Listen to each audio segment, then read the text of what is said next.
Good morning बच्चों। हम लोग life processes in living organisms part 1 यानी कि second lesson of 10th class start करने जा रहे हैं आज से।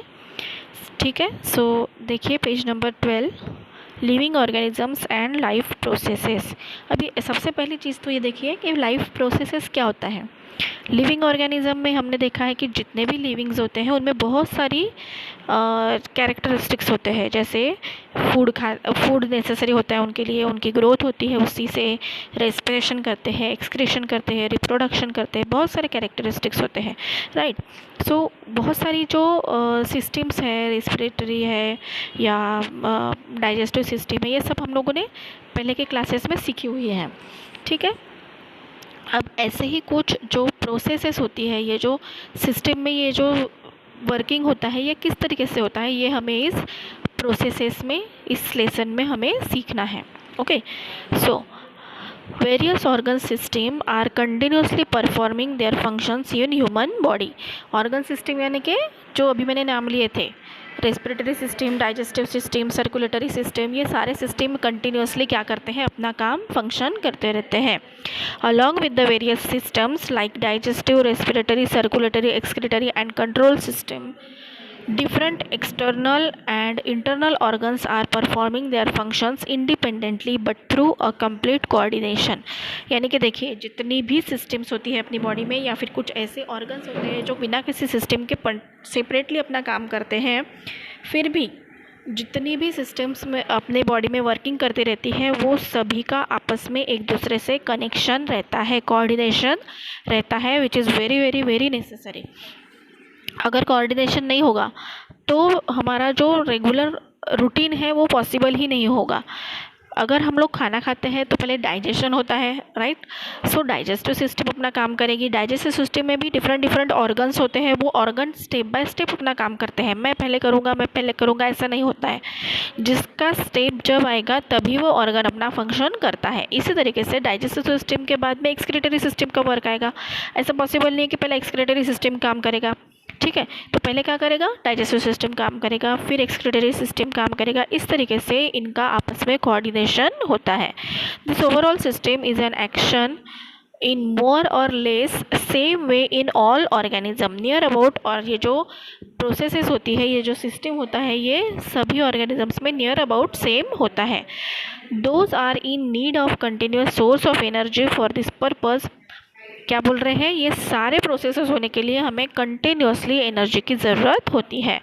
Carbohydrate, fats and lipids are the main source of this energy and it is harvested by the mitochondria present in each cell.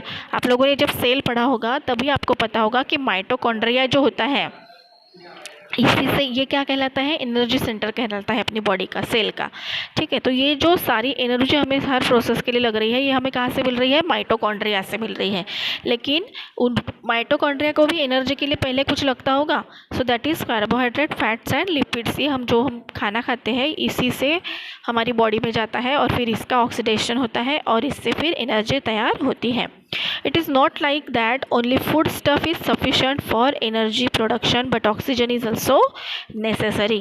जो कुछ भी हम खाना खा रहे हैं उसका ऑक्सीडेशन होने के लिए ऑक्सीजन भी नेसेसरी होता है। All these that is food stuff यानी खाना and oxygen are transported up to the cell via circulatory system।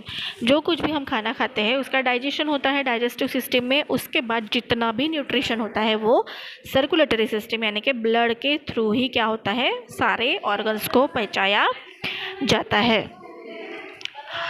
Besides, it is coordinated by the control system of the body।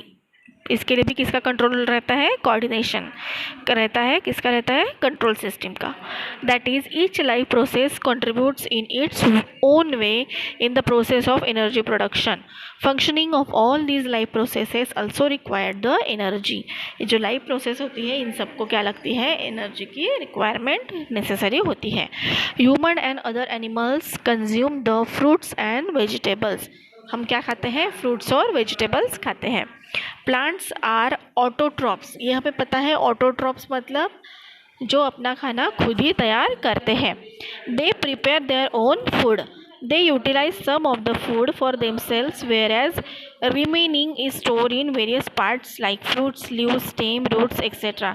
क्या बोला गया है कि जो खाना होता है, जो फूड स्टफ हम लोग खाते हैं, इसका एनर्जी रिक्वायरमेंट के लिए यूज़ किया जाता है, यूटिलाइज़ किया जाता है, और उसके बाद जितना भी ज़रूरत होता है वो खुद के लिए यूज़ करते हैं, और उसके बाद बचता है अगर उनके पास में, तो वो क्या करते हैं, कहाँ सेव करके रखते हैं, अपनी बॉडी डिफरेंट बॉडी पार्ट्स में वो लोग उसे फूड को सेव करके रखते हैं।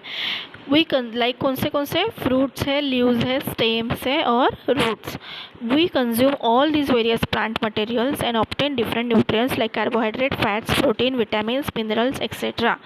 जो प्लांट्स हम लोग खाते हैं उसमें ऑलरेडी क्या करते हैं, प्लांट अपना फूड स्टोर करके रखते हैं, और वही पार्ट जब हम खाते हैं तो ये उनका जो प्लांट्स का जो फूड बना हुआ है उस पार्ट में जो स्टोर कर रखा है उन्होंने, वो हमें मिलता है, जिससे हमें कार्बोहाइड्रेट, फैट्स और लिपिड्स इस तरीके के न्यूट्रिशंस मिलते हैं। Right. Which food material do we consume to obtain these nutrients. हम लोग क्या खाते हैं ये सब चीज़ें मिलने के लिए हमें? We obtain the carbohydrate from milk, fruits, jaggery, cane sugar, vegetable, potatoes, sweet meats and cereals like wheat, maize, ragi, jawar, millet, rice etc. क्या बोला गया है? कार्बोहाइड्रेट जो है वो हमें कौन से चीज़ों से मिलता है? मिल्क से, फ्रूट से, जैगरी यानी गुड़, केन शुगर यानी कि जो गन्ने से हमें शुगर बनाते हैं हम लोग, वेजिटेबल, पोटैटोज, स्वीट पोटैटो यानी कंद, स्वीट मीट्स, सीरियल्स कौन कौन से होते हैं? वीट गेहूँ, मेज़ यानी मक्का, रागी यानी नाचनी, जवार, millet, rice etcetera.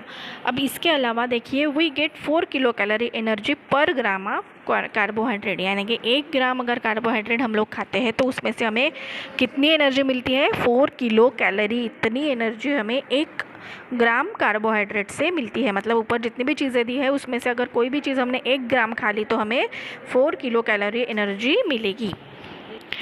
Many players are seen consuming some foodstuffs during breaks of the game.